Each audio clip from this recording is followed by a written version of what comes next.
Hickman County existed long before Tennessee achieved statehood in 1796. Tucked away in Middle Tennessee, it has a number of scenic waterfalls. Hickman County provides residents and visitors alike a broad choice of annual activities that satisfy a great number of people with different interests. Enough reason for Nancy Rowland to state her singleness of purpose. From 2002 until this point, tourism is a process, and our goal is we want Hickman County to be someone's destination. And that is no easy task with our present economic disarray. The claim of being original to Minnie Pearl may not be enough to solve the economic problems of the local merchants. However, the rural surroundings will always remain a major attraction. Centerville needs to revitalize its square, and Bradley Martin is one of its initiators. 11 years ago, we were seeing businesses moving away from the square. They said we don't have enough parking. People are going out here to these other stores that can't get on the square. First thing we did, and it took 10 years, was to change the highway path through the square. It used to go one way around one side of the courthouse and one way around the other. With the help of some traffic lights, the road now cuts across the east side of the square and offers more safety and parking. An added value for those visiting the weekly Grinder Switch radio show. And we are back live at the Grinder Switch Center.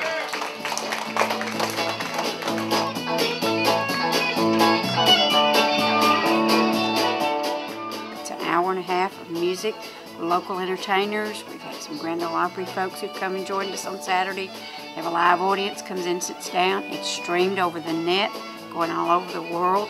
So it's one of the ways that we connect with people across county lines, across state lines, across world lines. Centerville is truly on the way to become part of that global village.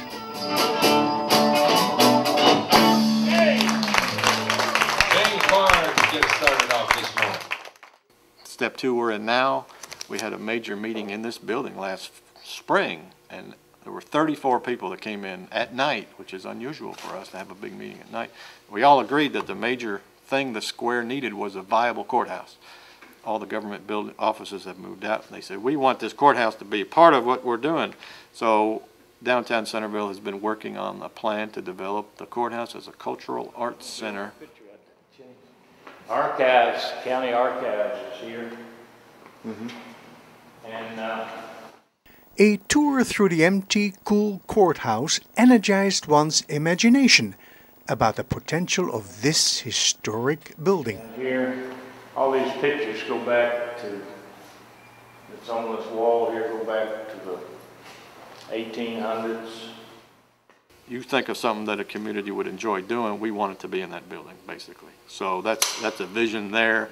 We have to get some money up, and we have to do the work. We've already ripped it apart, now we've got to put it back together. But we want theater and everything else in there. If that courthouse becomes a cultural center, or if that courthouse becomes a welcome center, or if that courthouse becomes anything related to the community, it's going to draw people in. One of the fortunate features of the building is that, due to past fires, wood is no longer part of the structure. This building is all concrete and steel. There's no wood material in it, nowhere. And this is some of the old brick. I don't know exactly what they call that.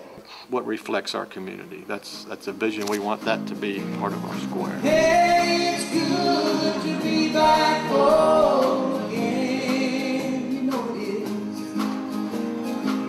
is. Sometimes it's so far, feels like a long lost friend. This is the Trader's Day. It happens every second Saturday of each month from March to October. It's something that we started here that will generate business income for the merchants here to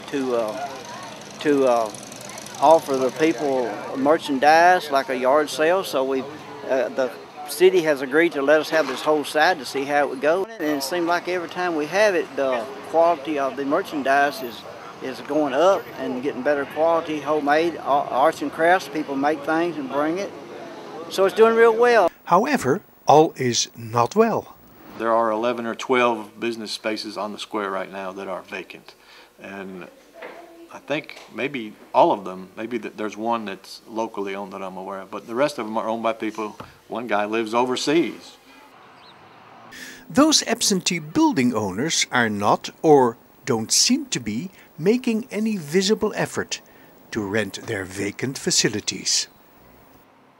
We're having discussion now with some of the governments about how can we change some of your ordinances to push these folks into taking steps that will benefit us. And then there is the issue of Minnie Pearl. She disappeared from the square, cut off from how we perceived her. Well, you know that Minnie never did wear dresses like that, though. She wore her dresses a whole lot longer because she was a very conservative lady. But that was not the reason for her removal.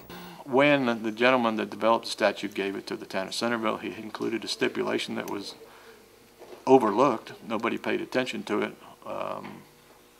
but it was in there that she cannot be moved or she can be repossessed by the donors. And the town of Centerville looked at it, discussed it, said, she needs to move. He didn't want to move her. So he moved her out to Grinder Switch. I've been alone most all my life. It's kind of like a roller coaster. Oh well, I assume that this conflict can easily be solved over a good glass of wine. But I can't stand still and keep the change. I've had my fill. I've got to do.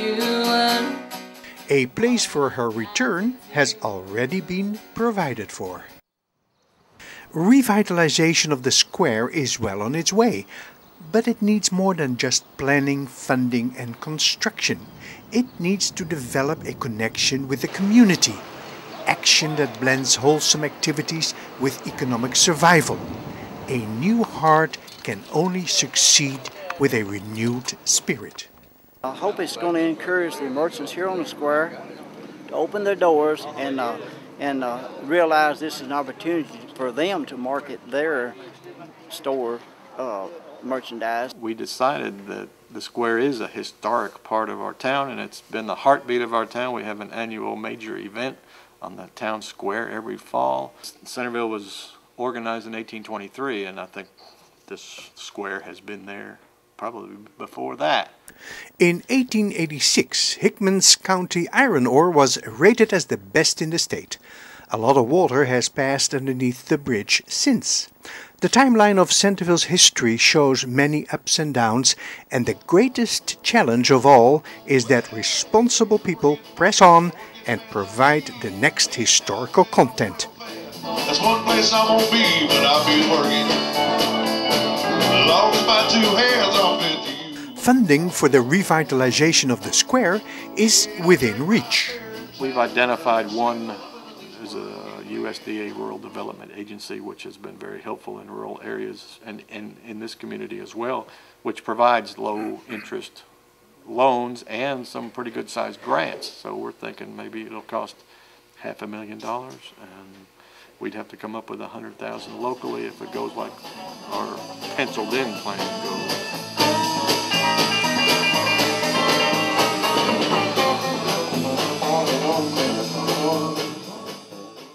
Lately, there has been some good buzz around the square because the Chamber has been involved in a process of shopping at home and shopping locally, live here, buy here, thrive here, and it's going to be anywhere from a 12-month to an 18-month process.